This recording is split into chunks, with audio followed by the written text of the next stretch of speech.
What's good, everybody? Today I want to talk about a little bit of a mindset shift that you have to make if you want to become profitable. And this is going to be talking about treating trading as worship, right? So first of all, what do I mean by worship, right? Worship can be one of two things depending on who you are. If you're a Christian or if you have a religion, worship to God, to your God, whatever you believe in, that's worship to that. The second thing, if you're an atheist, which I urge you to become Christian, the worship can become worship to yourself and your own commitments. So let's quickly run through everything you do when you start trading, why you started trading, all that stuff, right? When you start trading, you heard about trading probably from a friend or from a YouTube short or YouTube or Instagram reel, something like that, right? And you said, bro, there's no way this guy who looks like unemployed, he looks stupid, just dropped out of high school, there's no way this guy just made 5K in 10 minutes. Like, there's no way, right? And then you start researching it and you realize, hold up, anyone can do this. You just have to learn, right? And it brings you down this pathway of, I need to learn this skill, this high income skill, so that I can make high income like this guy, right? And that's what we all do. We all start trading for money. And then we all learn along the way. If you want to learn to trade, you're going to learn that it's 90% psychology, 10% strategy, bro. Like, your strategy is not going to do anything for you, right? And then at the beginning, we're all like, okay, yeah, so I'll just never break a rule and I'll just make $1 million, right? And it's that simple. That's the truth, right? But we all end up breaking rules. And the shift that happens in all of us is that we go from, I'm gonna learn how to trade to make money, to realizing that this can't be our motive. When we get to that point that we've exhausted all these issues and that we've hit the brick wall so many times, we start to stand back and we say, how can I actually get past this wall? How can I jump the wall? How can I go around the wall? And you realize that it's not by trading for money. It's by trading for self-mastery, and it's by changing the motives on why you trade, right? So the most important thing that I did was I changed my trading from, I'm doing this for money. Every time I get on, I want to make money.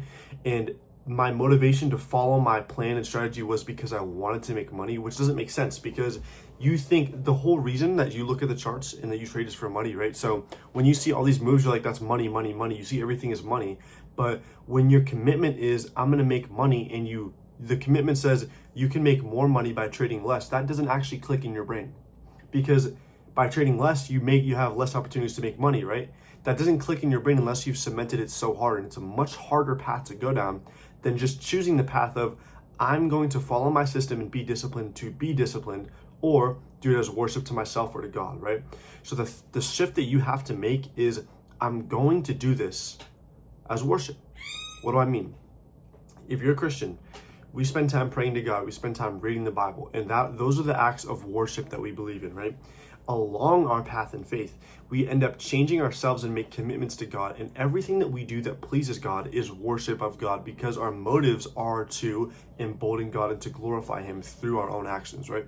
That's how it works. So everything that we do, like paying for the lady in front of our groceries, right? Like just talking to someone, saying, hi, how's your day? Shaking hands, flashing a smile, all that stuff becomes worship because we're doing what God wants us to do, and we're doing it for Him, for those motives, right? So when we do that, and we take that same thing of flashing the smile, saying hi to someone, asking how their day was for God, and we say, I'm going to trade for God, that's when you see a shift. And saying, I'm going to trade for God means like, okay, I'm going to get up every day and do this for God. No, it means I'm going to follow and honor my commitments for God. So what does that mean? It means I'm going to follow my system exactly for God.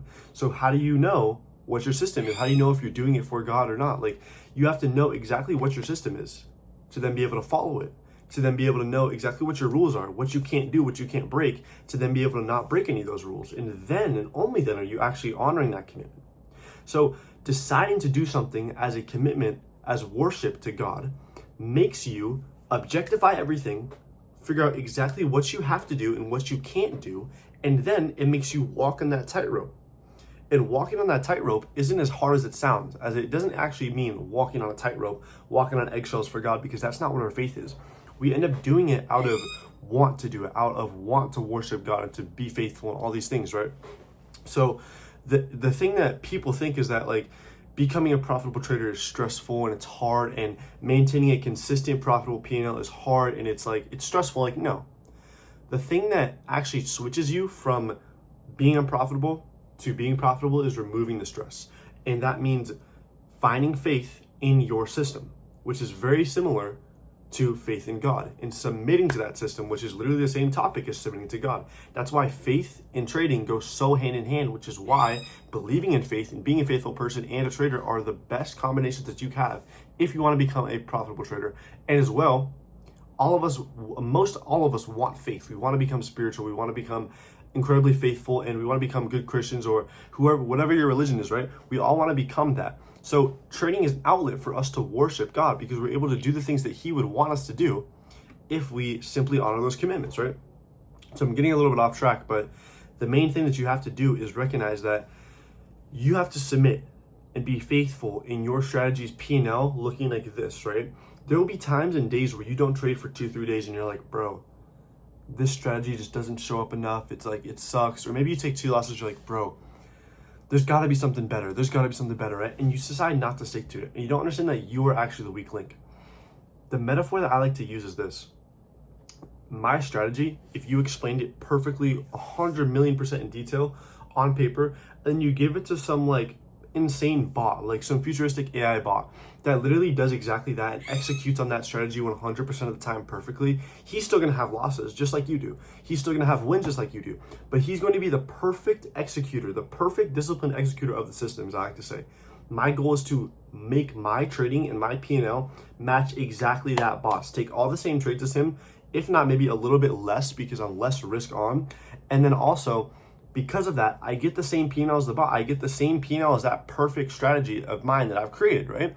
So the job then becomes not stressful. I have to match the bot's performance. It's like, if you simply sit back and you submit to that strategy, you're going to see what happens when you start taking less trades and you start literally sitting back and just letting them come to you.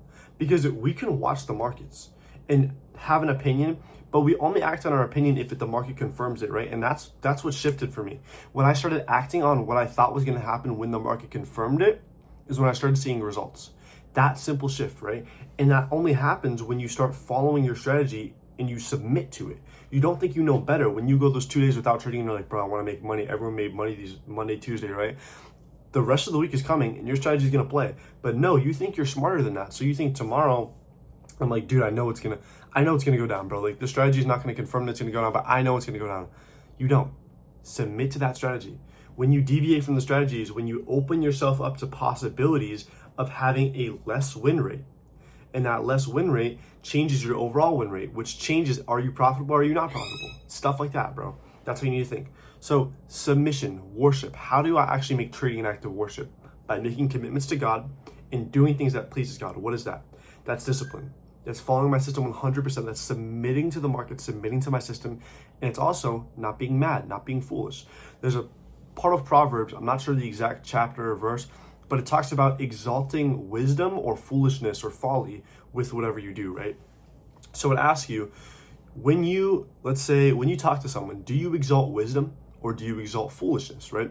And exalt means to put on a platter, right? Put on a pedestal, on a silver platter, right? So do I show, when I talk to my family, when I talk to someone who I'm trying to do business with, make a deal with, or just a friend, do I show them the wise side of me or do I show them the foolish side of me?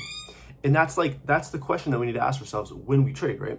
When we trade, is taking this trade showing the foolish part of me or is taking this trade showing the wise part of me?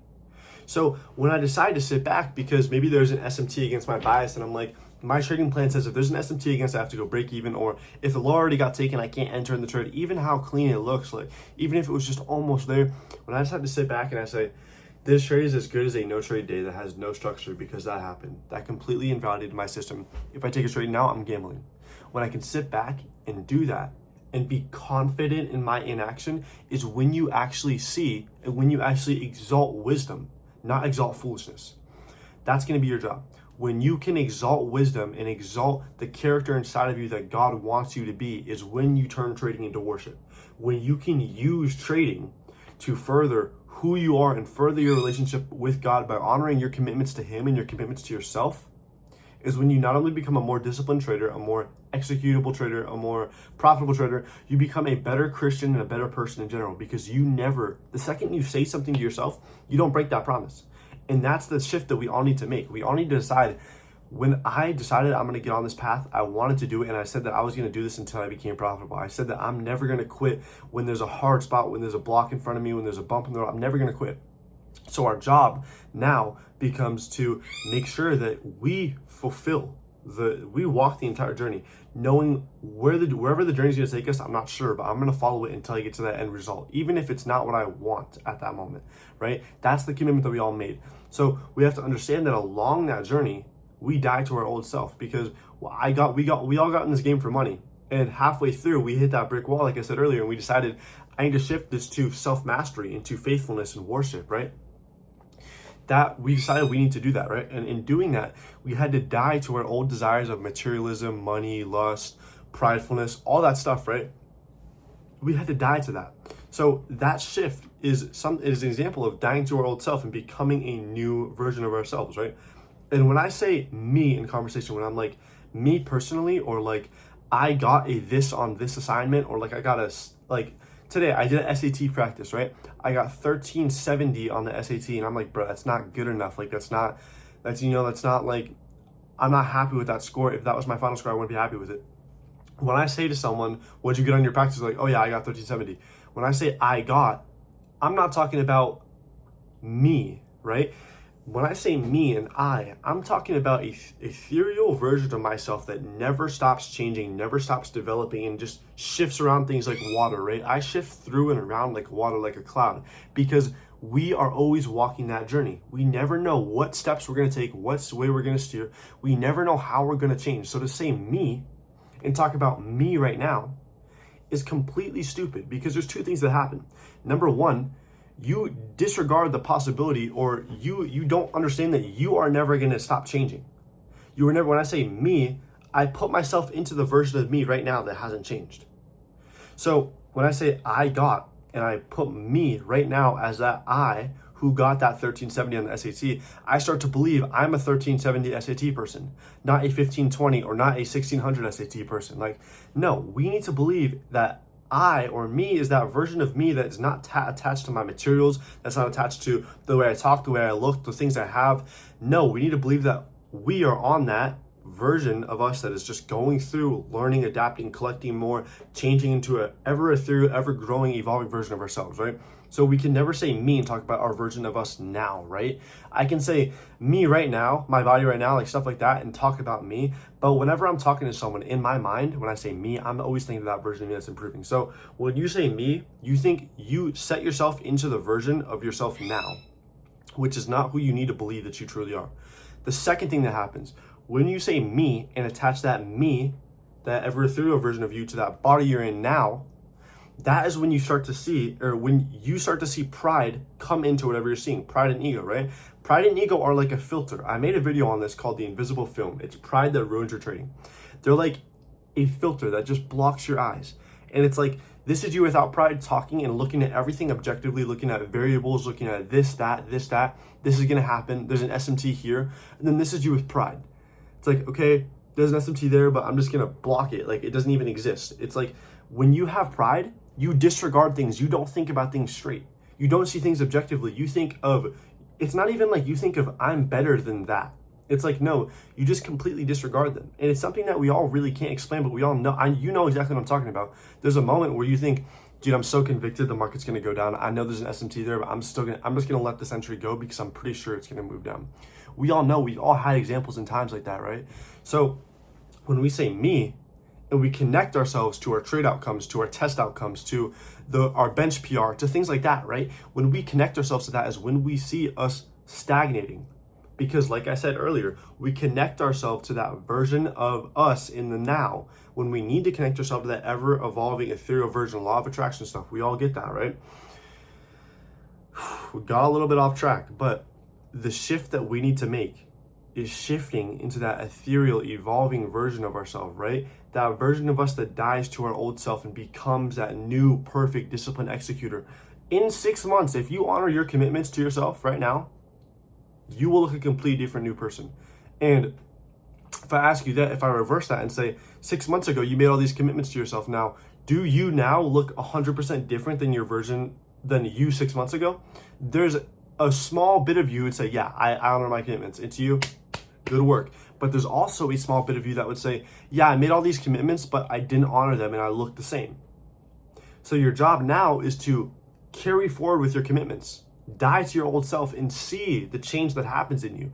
And know that when you change, when you're like, when I leave lust behind, when I stop doing this, when I stop doing that, when I stop taking random trades, you know right now that when you leave lust behind, when you start adhering to your system, when you start becoming disciplined in the gym and in your life entirely in your eating, you know that you're going to become a profitable trader. But for some reason you don't. You won't do it. And it makes me so mad because we all go through parts of our lives where we do stuff like this. And even me right now, where I'm at, there's moments where I recognize that part of me that says, I know that's true, but I don't want to change. And it's like a part of me that validates that not changing and being wrong, which makes me mad because it's a poison that you have to get rid of. If your mind is not on your side, 100% on your side of your growth and your achievement and your journey and your continuous achieving, you have your body and your mind and all this is fighting each other. Like, no, there are people fighting you. There are things fighting you, things in your way. You need all of your allies, all of your materials, everything that you have on your side. If you don't have it, you are going to be a fraction of your power. You need to get everything, your entire army on the same side so you can go and destroy those obstacles and achievements. So the thing that I'm trying to bring through with this video, bringing all of it together, is make your trading worship by, number one, setting commitments for yourself. Number two, honoring those commitments. It's so simple. And you're probably like, bro, this isn't anything new. Exactly. There's nothing new in this video, but I'm telling you what you need to do right now. And most of you are going to watch this, maybe watch all the way through, halfway through. If you're here to the end, please listen to this. You're going to watch this, and a large majority that of you guys that are here to the end are going to listen to everything that I'm saying and not apply any of it. There is nothing that you don't know right now that when you learn is going to change the way you trade. Maybe it just needs to be the same knowledge, maybe framed in a little bit of a different way so it sticks better with you and actually makes you honor it. But what's the common variable between that? It's the fact that you honored it that makes it happen. Not that there's some new piece of like evidence or some new piece of wisdom or knowledge that's going to get to you that's actually going to make you change the way you do things and all that, right? It's just the fact that honoring it, right? So change the way that like I'm looking for that secret thing that's going to make me profitable. It's, you know, the secret, and the secret is actually doing it. And maybe you need it framed in a different way that's going to make you just decide to do it and continue doing it. But overall, you know exactly what is going to happen when you decide to do it. So, I mean, there's really nothing more to tell you than just do it.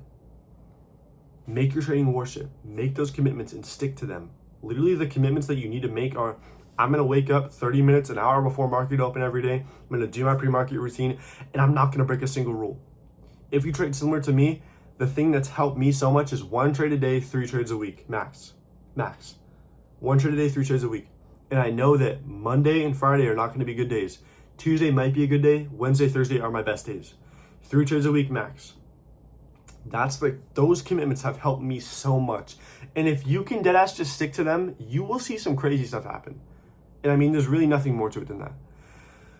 Thank you all for listening to this video. I know I get a little bit off track, but this is all great stuff. This is stuff that you apply, you think about more, and you have conversations with yourself deeply, and you journal them. Use ChatGPT as a journal to talk back and forth, to bounce ideas back.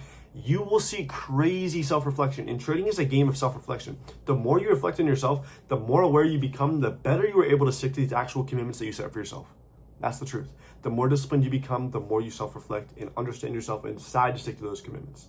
So thank you all for listening. Hope you guys can learn something from this video. And I'm gonna let you boys go. So peace out.